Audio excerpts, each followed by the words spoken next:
दोस्तों नमस्ते, मैं सुशील कुलकर्णी। आप देख रहे हैं एनालाइजर न्यूज हिंदी। आज मैं उस शहर से बात कर रहा हूं जहां से नींव रखी गई। नींव क्या, प्रारंभ ही हुआ। उस घटना का प्रारंभ हुआ जिस घटना ने महाराष्ट्र की राजनीति को ही बदल दिया था। जी हां, मैं सूरत, गुजरात के सूरत शहर के ली मेरिडियन होटल से आपके साथ बात कर रहा हूं। एक अनोखी यात्रा लेके आ रहा हूं, स्मरण यात्रा जिसे कहा जा सकता है। मराठी चैनल पर वो यात्रा आपको जरूर दिखेगी। दोस्तों, आज उसी का एक हिस्सा, उसी की एक कड़ी, उसके बारे में मैं आपसे बात कर रहा हूं। राजनीतिक गलियारों में हलचल कर देने वाली एक घटना मुंबई में घट रही थी, और वो घटना थी कि ईडी सीबीआई के पथकों द्वारा लगभग 15 जगह पर छापेमारी की गई थी। वो छापे जिसमें शिवसेना उद्धव बाळासाहेब ठाकरे गुट के कई करीबी लोगों के साथ बहुत कुछ अनहोनी होने वाली थी। बस ये क्या यहां तक सीमित मामला था? क्या कुछ ऐसे हो रहा था कि बस वो राजनीतिक गलियारों तक ही यह मामला सीमित था? बिल्कुल नहीं। राजनीति के साथ साथ अधिकारी भी इसमें शामिल थे। ये अगर महाराष्ट्र की बात की जाए तो महाराष्ट्र के एक वरिष्ठ आईएएस अधिकारी संजीव जायसवाल के ऊपर भी ईडी या सीबीआई द्वारा कार्रवाई हुई है। उनके घर पर भी छापेमारी हुई है, उनकी भी इंक्वायरी हो रही है। ये सारी चीजें जब संजीव जायसवाल पर हो रही थी, तब राजनीतिक क्षेत्र के साथ साथ प्रशासनिक क्षेत्र में भी हलचल मच गई थी। दोस्तों, वास्तविकता यह है कि जब भी कोई बड़ा कांड सामने आता है तो उसमें नाम सामने आता है, चर्चा होती है वो राजनेताओं की, या तो मंत्री, या तो विधायक, या तो सांसद, या अन्य कोई नेता जो इस गबन में शामिल होता है। कभी भी हमने नहीं सुना है कि किसी आईएएस या आईपीएस ऑफिसर पर कार्रवाई हुई है। जब भी कोई मामला सामने आता है, या हम अक्सर सुनते रहते हैं कि एंटी करप्शन ब्यूरो द्वारा एकाध फलाना व्यक्ति पर कार्रवाई हुई है, तो इसमें भी तहसीलदार लेवल तक, मतलब राज्य के प्रशासनिक सेवा में सहभागी लोगों तक ही कार्रवाई होती है। कभी वरिष्ठतम लेवल पर कोई भी कार्रवाई होते नहीं दिखाई देती। अब ये अधिकारी कैसे छिपते हैं? छापते तो बहुत है लेकिन छिपते भी बहुत है। एकाध दूसरी घटना होगी जिसमें अधिकारियों पर कार्रवाई हुई है। अक्सर अधिकारी, मतलब आईएएस वाले अधिकारी, छूट जाते हैं। कभी कभी तो लगता है ये आईएएस का मतलब इंपीरियल एडमिनिस्ट्रेटिव सर्विस है क्या? क्या ये साम्राज्यवादी सेवा है? दोस्तों, ज्यादा कुछ बात न करते हुए मैं एक बहुत ही अहम घटना आपको बता रहा हूं। ये जो जायसवाल महोदय है, इन्होंने बहुत जगह पर बहुत बार काम किया है। जैसे ये मराठवाड़ा के कई जिलों के कलेक्टर रह चुके हैं, मराठवाड़ा के डिविजनल कमिश्नर रह चुके हैं, ठाणे म्युनिसिपल कॉरपोरेशन के कमिश्नर रह चुके हैं। कई महत्वपूर्ण पदों पर इन्होंने काम किया है और लगातार इन पर कई आरोप लगते आए हैं। जैसे नेशनल हाईवे 211 जो धुलिया से लेकर सोलापुर तक जाता है, छत्रपति संभाजी नगर को, वो हाईवे जब सैंक्शन हुआ था तब उसके इर्द गिर्द जमीन लेने वाले अधिकारियों में इनके नाम की भी बहुत चर्चा थी। अब जायसवाल पर कार्रवाई होते ही प्रशासनिक क्षेत्र में बहुत बड़ा हंगामा शुरू हो गया है। अब लगता है चहल पहल शुरू होने वाली है। ऐसी चहल पहल जो कई अधिकारियों के लिए एक बड़ी समस्या सामने ला सकता है।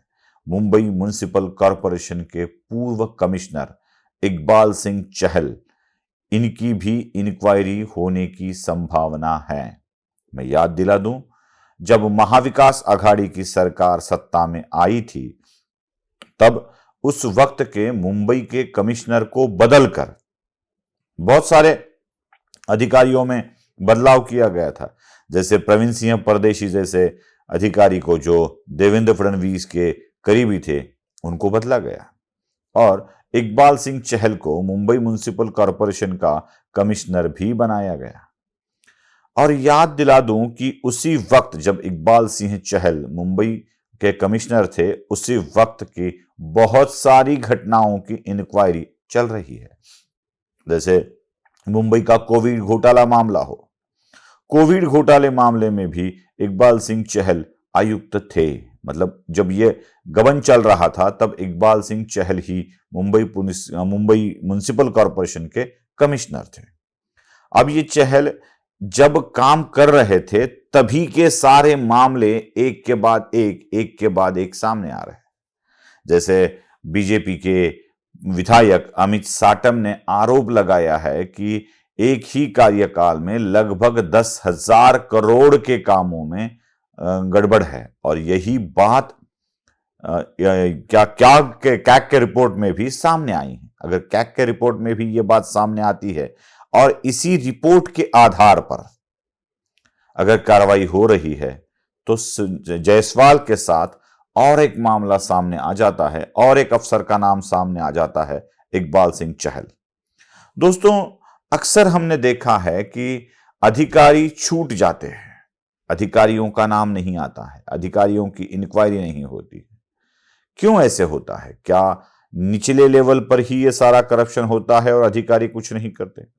मैं तो ये समझता हूं, जितना भी मुझे ज्ञात है या मेरी बुद्धि जहां तक काम करती है वहां तक, एक मंत्री के ऊपर जितने भ्रष्टाचार के आरोप होते हैं उतने ही आरोप एक अधिकारी के, आईएएस लेवल के अधिकारी के ऊपर भी होनी चाहिए। क्योंकि मंत्रियों के साथ साथ अधिकारी भी उसमें बराबर के नहीं बल्कि अधिकतम हिस्से के सहभागी होते हैं। हमने अक्सर ये देखा है। लेकिन कार्रवाई लोक प्रतिनिधि पर होती है या कार्रवाई प्रशासन के निचले स्तर के कर्मचारी एवं अधिकारियों पर होती है? आईएएस छूट जाते हैं। महाराष्ट्र की सरकार चाहे किसी की भी हो, अधिकारियों को बचाने में ही लगी हुई होती है। क्या इकबाल सिंह चहल जैसे अधिकारियों के कार्यकाल में इतना सब कुछ हो रहा है तो कहां थे इकबाल सिंह चहल? क्या कर रहे थे उस वक्त? क्या उनकी कोई जिम्मेदारी नहीं थी? क्या वो कठपुतली बन गए थे मेयर के हाथ की या राजनेताओं के हाथ की? क्या वो इशारों पर काम कर रहे थे और आंख मूंद कर फाइलें साइन कर रहे थे? सवाल तो पूछे जाने चाहिए। अगर आईएएस अफसर अपने बचाव के लिए यह कहता है कि बड़ा ही प्रेशर था, तो इसी प्रेशर को जुटलाकर, इसी प्रेशर को हटाकर काम करना एक आईएएस ऑफिसर की जिम्मेदारी होती है। क्या इकबाल सिंह चहल अपनी जिम्मेदारी निभाने से चूके हैं? क्या इकबाल सिंह चहल को यह पता था कि यह गलत हो रहा है, फिर भी इसको इकबाल सिंह चहल संभाल रहे थे? तो क्या उनको इसका फायदा हुआ है? जरा यह भी ध्यान में रखना चाहिए। लेकिन अभी जायसवाल के बाद मुंबई के अधिकारियों में भी चहल पहल शुरू हो गई है कि अब मेरा क्या होगा, क्या ये मेरे ऊपर भी आएगा? आशा करता हूं महाराष्ट्र की सरकार भले ही कोई कार्रवाई करे न करे, लेकिन ईडी, सीबीआई इसको जरूर खंगालेगी। क्योंकि एंटी करप्शन ब्यूरो भले ही समर्थ ना हो आईएएस के ऊपर काम करने के लिए, लेकिन सीबीआई समर्थ है और केंद्र का एक विजिलेंस डिपार्टमेंट भी होता है, वो भी समर्थ है।